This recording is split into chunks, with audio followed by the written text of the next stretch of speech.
I met Rob in an improv comedy class. My impression was that she was very smart, incredibly smart. Probably smarter than any girl I'd ever met, and very sexy. My first impression of Rob was a good-looking guy and funny, but you know, like beyond that, like I really didn't know what to think. You know, it was really our first date that really made a big difference for me. He had basically set it up so that we could go to one of two different restaurants, and it was already like all reserved and set. So I didn't really have to worry about anything, but I still got like a lot of choice in the matter. So I really got to see like the way the power distribution could be, how he was very chivalrous, but also very interested in letting me lead. My favorite memory together is right before we got married. We had a specific time that we wanted to initiate our wedding ceremony, which was 11/11. We just saw it all the time, and so then we started a little tradition, just the two of us, and we would kiss at every 11/11. You know, every other wedding I've been to, and you know, you can keep the bride and the groom separate, but you know, there we were, helping each other so much. In fact, so like she's like licking the mirror, brushing her teeth, and doing her hair, and all this, and I'm like lifting up her feet down below, crouching behind her, like putting her moccasins on, and she's asking me, "Did you brush your teeth?" And I'm like, "No, I didn't brush my teeth. I don't have time to brush my teeth." And she was like, "Brush your teeth," and I was like, "No, okay." And I don't remember if I brushed my teeth or not. I did brush my teeth, probably.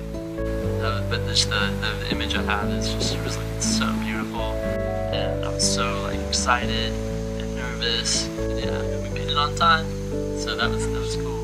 I remember dancing together on our first date at the Capitol steps, and just the intensity of his eye gaze just has never let me out of his sight in such a beautiful way. We get caught in the rain a lot, but it's always a great time.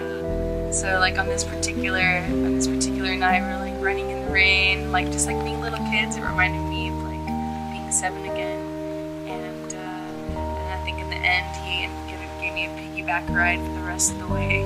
Today I feel like we're getting a second childhood, like we're just getting to, it's even better than being a kid. We can do whatever we want.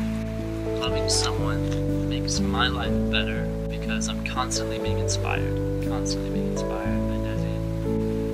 She teaches me about the world because we don't share the same view. Because when you're in a relationship, you're cultivating an understanding of someone.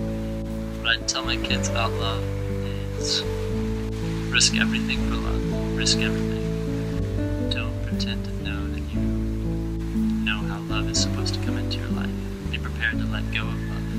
I'd probably like to really get down to loving oneself, and that the only way you can really give the kind of love that you imagine to receive is by giving other people the love that you love yourself with. And just like how intertwined those two things are. Being able to see, you know, this person beside me not only like hang in there with me, but like just offer so much space for both me and my family. And it really like made a big difference. It made a really, really big difference, and it really brought my whole family together. I reflect back on our time together, and I don't know that I would be on the path that I'm on now if it hadn't been for her inspiration, for her encouragement, for her sharing with me the way she sees the world and letting that inspire me.